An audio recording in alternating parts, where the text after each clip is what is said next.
Hello বন্ধুরা, কেমন আছো সবাই? আমি তোমাদের সবিতা ভাবি। আজকে তোমাদের জন্য আবার একটি নতুন খেলাধুলার গল্প নিয়ে আসলাম।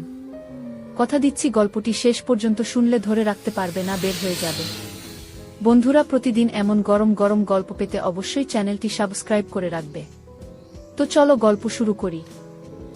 বোনের শ্বশুর রাতে আমার রুমে এসে আমার সাথে যা করে শুনলে আপনার আত্মা কেঁপে উঠবে।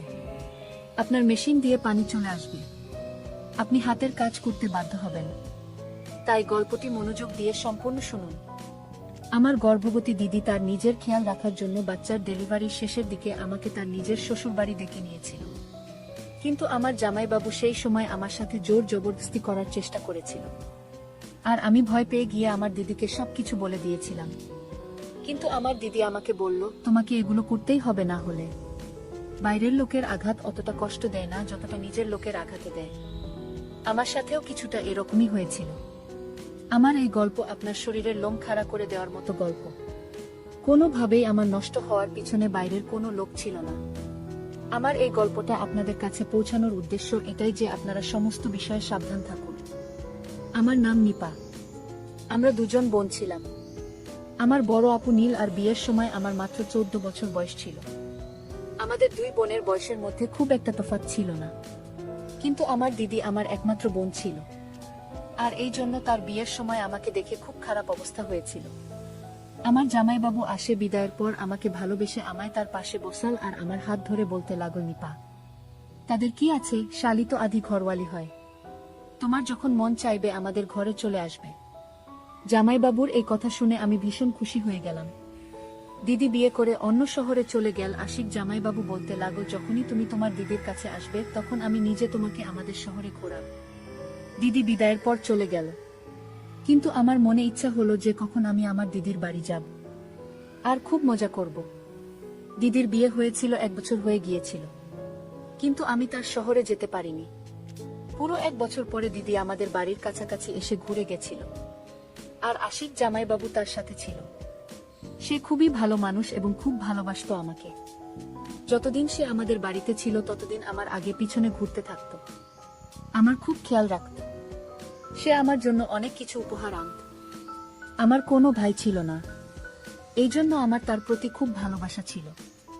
আন্তরিক তার নাম ছিল। 1 সপ্তাহ আমাদের সাথে কাটিয়ে দিদি আবার নিজের শ্বশুর বাড়ি চলে গেল। 1 মাস পরে আবার আপু ফোন আসলো, কিন্তু দিদি ভীষণ চিন্তায় ছিল আর মাকে বলেছিল যে সে প্রেগন্যান্ট, আর এই অবস্থায় অন্য শহরে গিয়ে থাকতে পারবে না, কেননা তার ভীষণ বমি হচ্ছিল আর ডাক্তার তাকে আরাম করতে বলেছিল। এটা শুনে মা ও চিন্তায় পড়ে গেল। আমার দিদির মধ্যে তো যেন মনে হতো আমার মায়ের প্রাণ ছিল, এতটাই ভালোবাসতো মা আপুকে। মা দিদিকে আমাদের ঘরে এসে যখন থাকতে বলল তখন দিদি বলল, আশি তাকে একা ছেড়ে থাকতে পারবে না। যদি দিদি এখানে চলে আসতো তাহলে আশিক জামাইবাবু আর তার বাবার অনেক অসুবিধা হতো, আর এমনিতেও এটা তো 12 মাসের ব্যাপার নয়, পুরো 9 মাস বাকি। দিদির এই কথা শুনে মা বলল, তুমি চিন্তা করো না, আমি তাকে তোমার কাছে পাঠিয়ে দিচ্ছি, আর বোন গেলে তোমার মনও ভালো হয়ে যাবে, আর নিপা তোমার বাড়ির কাজকর্মেও তোমাকে সাহায্য করতে পারবে। মায়ের এই কথা শুনে দিদি খুব খুশি হয়ে গেল আর বলল যে নিপাকে একা পাঠাতে হবে না, আমি আশিককে বলে দিচ্ছি। আমি তো কবে থেকেই সুযোগের অপেক্ষায় ছিলাম আর কতবার প্রার্থনা করেছিলাম ওখানে যাওয়ার জন্য, আর এই জন্য সঙ্গে সঙ্গে আমি খুশি হয়ে গেলাম। আর খুশি খুশিতে আমি নিজের জিনিসপত্র গুছিয়ে নিলাম। মাসি হওয়া একটা আলাদাই খুশি আমার মধ্যে ছিল। 2 দিন পরে জামাইবাবু আমাকে নিতে আসলো, আর আমি তার সাথে আমার বোনের কাছে অন্য শহরে চলে এলাম। দিদির শ্বশুরবাড়িতে শুধুমাত্র আশিক জামাইবাবু আর তার শ্বশুর ছিল, এজন্য আমার সেখানে থাকতে কোনো অসুবিধা হয়নি। দিদির শ্বশুর বাড়িতে শাশুড়ি নন্দের কোনো ঝামেলা ছিল না। দিদি আমাকে দেখে ভীষণ খুশি হয়ে গেল।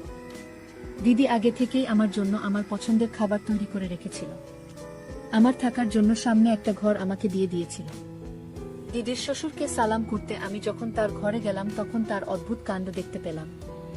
দেখলাম সে বিছানায় পড়ে থাকা একজন অসুস্থ লোক, আর আমাকে দেখে অদ্ভুত অদ্ভুত কথা বলতে লাগল।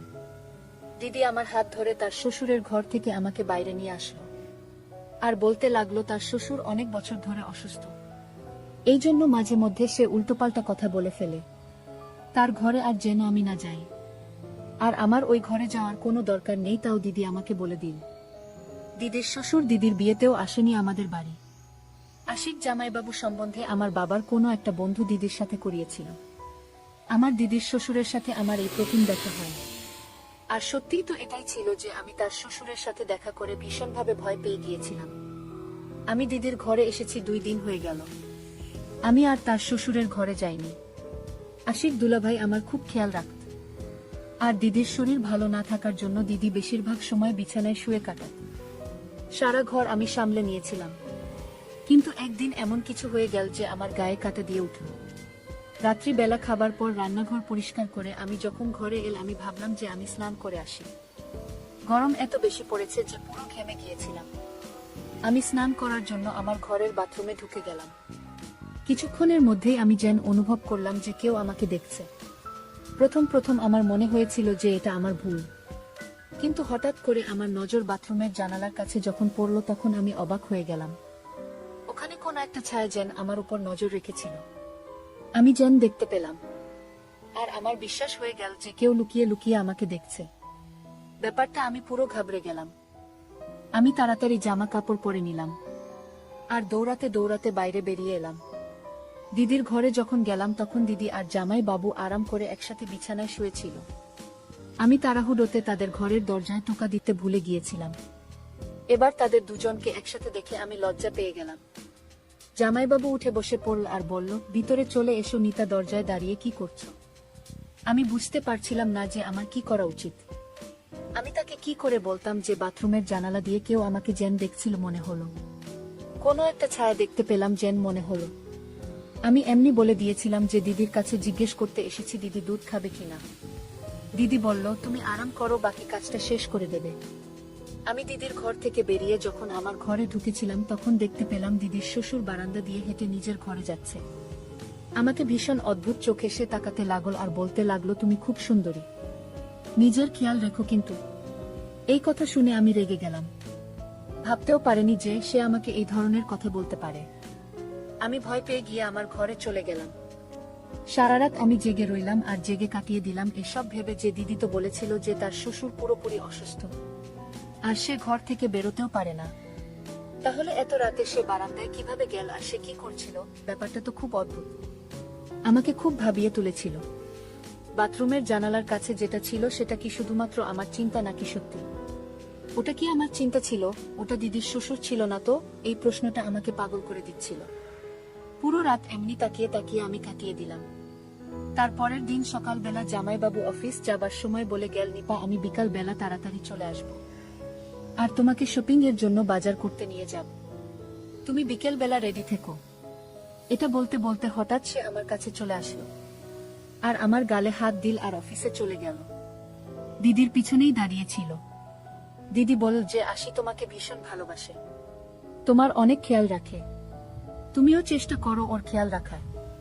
কেননা আমি আশিকে খেয়াল রাখতে আজকাল খুব একটা পাই না, ও ভীষণ ক্লান্ত হয়ে যায়।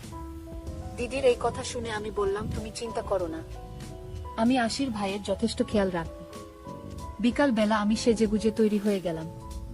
তারপর আশির দা আমাকে শপিং করতে নিয়ে গেল। সে দিদির থেকে বেশি তো আমার জন্য শপিং করলো। আমি ভীষণ খুশি ছিলাম, কিন্তু আমি কি করে জানব যে আমার এই খুশি বেশ কিছুদিনের জন্য মাত্র, কয়েকদিনের জন্য মাত্র। সেই রাতে আমি ভীষণ ক্লান্ত হয়ে ঘুরে এলাম আর খাবার খেয়ে চলে গেলাম বিছানায় আর শুয়ে ঘুমিয়ে পড়লাম। মাঝরাতে হঠাৎ করে কারেন্ট চলে গেল আর আমার গরম লাগতে চোখ খুলে গেল ঘুম থেকে। যেন এমন মনে হলো যে কেউ আমার বিছানায় রয়েছে। ঘরের মধ্যে এত অন্ধকার ছিল যে আমি কিছু দেখতে পেলাম না। আর হঠাৎ করে যেন কেউ একজন আমার কাছে আসা শুরু করলো। আমার দম বন্ধ হতে থাকলো। আমি চেঁচাতেও পারিনি। কিন্তু যখন বুঝলাম যে আমার সাথে কিছু বাজে হতে চলেছে, আমি আমার সব শক্তি দিয়ে জোরে ধাক্কা দিলাম তাকে। সে আন্দাজ করতে পারেনি যে আমি তাকে এত জোরে ধাক্কা দেব। সে একদমই পিছনে সরে গেল আর পালিয়ে গেল আমার ঘর থেকে। আমি এখনো পর্যন্ত কিছু দেখতে পাচ্ছিলাম না। অন্ধকার অনেক বেশি ছিল। আমি দেওয়াল ধরে ধরে দিদির ঘরে গেলাম। আমি গিয়ে দিদিকে যখন ডাকলাম, দিদি আমাকে বলতে লাগল, নিপা তুমি চিন্তা করো না, আশিক লাইট ঠিক করতে গেছে। মাঝে মধ্যে আমাদের বাড়িতে কারেন্ট চলে যায়, আশিক তাড়াতাড়ি ঠিক করে দেবে। নিজের মোবাইল ফোনের টর্চও চালাল, আমার কাছে তো মোবাইলও ছিল না। আমি দিদির কাছে বসে কাঁদতে লাগলাম। একটু পরেই লাইট চলে এল। দিদি বলতে লাগল, তুমিও পাগল আছো, একটুখানি অন্ধকার দেখে ভয় পেয়ে গেলে, তাহলে আমার কি খেয়াল রাখবে তুমি? দিদির কথা শুনে আমি বললাম, ব্যাপারটা সেরকম নয়, আমার ঘরে কেউ একজন ছিল। আমার কথা শুনে দিদি জোরে জোরে হাসতে লাগল, বল যে আশিক আমার সাথে আমার ঘরে ছিল, আমার শ্বশুর ঘর থেকে বেরোতেই পারেন না, তুমি অন্ধকারের জন্য ভয় পেয়ে গেছো, কোনো ব্যাপার না। আমি জানি না আমি দিদিকে কিভাবে বিশ্বাস করব যে আমার ঘরে সত্যিই কেউ ছিল, কিন্তু সেটাকে ছিল আমি বুঝতেই পারছিলাম না। যদি আশির দুলাভাই দিদির সাথে থাকে তাহলে আমার ঘরে কি ছিল? প্রথমে বাথরুমের জানালার কাছে কেউ একজন নজর রেখেছিল, আর এবার ঘরের মধ্যে কেউ একজন ছিল, মনে হলো আমি ভয় পেয়ে গেলাম। আমার মাথার মধ্যে থেকেই খালি দিদির শ্বশুরের খেয়াল আসছিল। লাইট ঠিক করে আশির দাদা ঘরে আসলো আর আমাকে দেখে বলল যে, নীল, আমি তোমাকে প্রথমেই বলেছিলাম যে অন্ধকারেও ঘাবড়ে যাবে, তুমি ওর কাছে চলে যাও। দিদি জামাইবাবুকে বলতে লাগলো, খুব অন্ধকার ছিল, আমি যদি পড়ে যেতাম, আমি কি করে জানব যে ও এত ভয় পেয়ে যাবে? আমি দুজনকে বললাম, তোমরা আমাকে নিয়ে চিন্তা করো না, আমি ঠিক আছি, আর এবার আমি আমার ঘরে গিয়ে ঘুমিয়ে পড়ব। আমি দিদিকে বেশি চিন্তা করতে দিতে চাইনি, কেননা মা বলেছিল যে ডাক্তার দিদিকে টেনশন নিতে বারণ করেছে। আমি ভয় পেতে পেতে নিজের ঘরে এলাম আর দরজা ভিতর থেকে লক করে বিছানায় শুয়ে পড়লাম। ঘুম তো আমার আসছিল না কিছুতেই। আমি ভাবছিলাম যে কোনো না কোনো বাহানা করে ঘরে চলে যায়। পুরোটাই আমার মিথ্যা সন্দেহ ছিল না, এই ব্যাপারটা আমার পুরো বিশ্বাস ছিল। কেউ আমায় একাকিত্বের সুযোগ নেওয়ার চেষ্টা করছিল। পরের দিন আসি, দাদা কোনো একটা কাজের জন্য কিছুক্ষণের জন্য দুপুর বেলা অফিস থেকে ঘুরে আসলো। ওই সময় দিদি ওষুধ খেয়ে নিজের ঘরে গভীর ঘুমে ঘুমাচ্ছিল, আর আমি রান্নাঘরে খাবার তৈরি করছিলাম, আর আমাকে সে পেছন থেকে জড়িয়ে ধরেছিল। আমি তার থেকে এই ব্যবহার একেবারেই আশা করিনি। আমি ভয় পেয়ে নিজেকে তার থেকে ছাড়িয়ে নেওয়ার চেষ্টা করতে লাগলাম। আমার আওয়াজ যেন আমার গলার মধ্যে আটকে গেল আর আমি কিছু বলতে পারলাম না। কিন্তু আশিক তো আমাকে ছাড়ার বদলে আরো জোরে জড়িয়ে ধরল আর বলতে লাগল যে, তুমি এত সুন্দরী, তোমার থেকে নজর ঈশ্বরে না। আমি অনেক চেষ্টা করে তার হাত থেকে নিজেকে ছাড়াল। আমার রান্নাঘর থেকে বাইরে পালিয়ে গেলাম দূরে। তখন আশিক আরো বলতে লাগল যে, তোমাকে স্নান করার সময়ও খুব সুন্দর লাগে, আর আমার মোবাইলে তোমার ভিডিও আছে। জামাইবাবুর এই কথাগুলো আমার যেন দম বন্ধ হয়ে আসছিল। আমি ভাবতেও পারিনি যে এই লোকটা এত নোংরা একটা লোক। আমি কাঁদতে কাঁদতে যখন জামাইবাবুর দিকে তাকালাম, তখন সে বলতে লাগলো, আমি তোমার সাথে শুধুমাত্র প্রেম ভালোবাসার কথা বলতে চাই। আর বলতে বলতে আমার দিকে এগিয়ে আসলো, আর আমি ঘরে চলে গেলাম আর নিজেকে ভেতর থেকে লক করে দিলাম। কিন্তু আমি ভয়ে কাঁপতে লাগলাম। আমি আজ আমার জামাইবাবুর এমন রূপ দেখলাম যে এর আগে কখনো দেখিনি। আমি তো তাকে দাদা ভেবেছিলাম, কিন্তু সে তো আমার মান ইচ্ছের বিরুদ্ধে গিয়ে আমার শত্রু বের হলো। জানি না কবে থেকে তার বাজে নজর আমার উপর পড়েছে, আমি খেয়াল পর্যন্ত করিনি। আশিদা কিছুক্ষণের জন্য অফিস থেকে ঘরে এসেছিল, আর তাই সে আবার চলেও গেল অফিসে। আর আমি ঠিক করে নিয়েছিলাম যে আমি আর এক মুহূর্ত এখানে থাকবো না। বিকেল বেলা যখন দিদি নিজের ঘর থেকে উঠে আমার কাছে আসলো, তখন কেঁদে কেঁদে আমার পুরো চোখ ফুলে গিয়েছিল। সে বিরক্ত হয়ে জিজ্ঞেস করতে লাগল যে, কি হয়েছে, কি ব্যাপারে তুমি এত কাঁদছো? আমি দিদির কাছে সত্যিটা লুকিয়েছিলাম, কেননা ওনার অবস্থা এমন ছিল না যে আমি জামাইবাবুর ব্যাপারে এত বড় কথা বলবো। আমি কাঁদতে কাঁদতে বললাম যে খুব মা বাবার কথা মনে পড়ছে, আমি বাড়ি যেতে চাই। কথাটা শুনে দিদি আমাকে জড়িয়ে ধরে বলল, মাত্র এইটুকু ব্যাপার, তার জন্য তুমি কেঁদে কেঁদে তোমার চোখ ফুলিয়ে দিয়েছ? তুমি চিন্তা করো না, আমি আশিককে বলব যে তোমাকে বাড়িতে পৌঁছে দিতে। জামাইবাবুর সঙ্গে এক শহর থেকে অন্য শহরে যাবার কথা ভেবে আমার সারা গায়ে ভয় কাটা দিয়ে উঠল। আমি দিদিকে বললাম যে বাবা আমাকে নিতে আসুক। দিদি বলল, ঠিক আছে, ভালো কথা, এই উসিলায় বাবার সাথে আমার দেখা হয়ে যাবে। আমি দিদির কথা শুনে খুশি হয়ে গেলাম। আর দিদি যে এইমাত্র আমার কাছ থেকে উঠে নিজের ঘরে গেল, তখনই তার জোরে চালানোর আওয়াজ শুনতে পেলাম। আমি সঙ্গে সঙ্গে দিদির ঘরে গেলাম। আমি গিয়ে যা দেখলাম তা দেখে আমার হুঁশ উড়ে গেল। দিদি বিছানার পাশে পড়ে গিয়েছে আর নিজের পেট ধরে জোরে জোরে চেঁচাচ্ছে। আমি দিদিকে উঠিয়ে বিছানায় শোয়ালাম আর অনেকক্ষণ তার কাছে বসে রইলাম। তার অবস্থা আমার ঠিক মনে হলো না। আমি দিদিকে বললাম যে ডাক্তারের কাছে চলো, কিন্তু দিদি বারণ করে দিল আর আমার হাত ধরে বলল, আমাকে ছেড়ে তুমি যেও না, এই অবস্থায় আমি একা থাকতে পারবো না। আজ তুমি ছিলে আমাকেও, তাহলে আমার খেয়াল রাখলে, কিন্তু তুমি যাবার পর যদি এরকম কিছু হয় তাহলে তো আমার বাচ্চা মরে যাবে। দিদির এই কথা শুনে আমি ভীষণ চিন্তায় পড়ে গেলাম। খানিকটা বাধ্য হয়ে আমি কিছুদিন থেকে যাওয়ার কথা ভাবলাম। আর দিদিকে বললাম, তুমি একদম চিন্তা করো না, আমি তোমার সাথে আছি। আমার কথা শুনে দিদি খুব খুশি হলো আর আমাকে জড়িয়ে ধরলো। জামাইবাবুও বাড়ি চলে এসেছিল। দিদি জামাইবাবুকে বল পড়ে যাওয়ার জন্য তার শরীর খুব খারাপ লাগছে। এটা শুনে জামাইবাবু বেশ চিন্তায় পড়ে গিয়েছে। দেখলাম সে আমায় বলল যে নিজের দিদির জন্য জুস বানিয়ে নিয়ে এসো।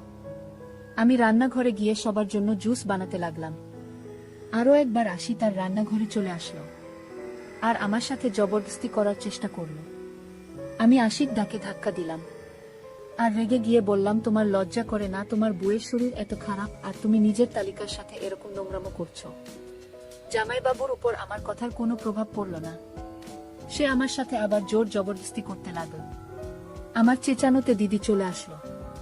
আমি এতটা ঘাবড়ে গিয়েছিলাম যে দিদির যে অবস্থা সেটা না ভেবে আমি তাকে জামাইবাবুর সমস্ত সত্যি বলে দিয়েছিলাম।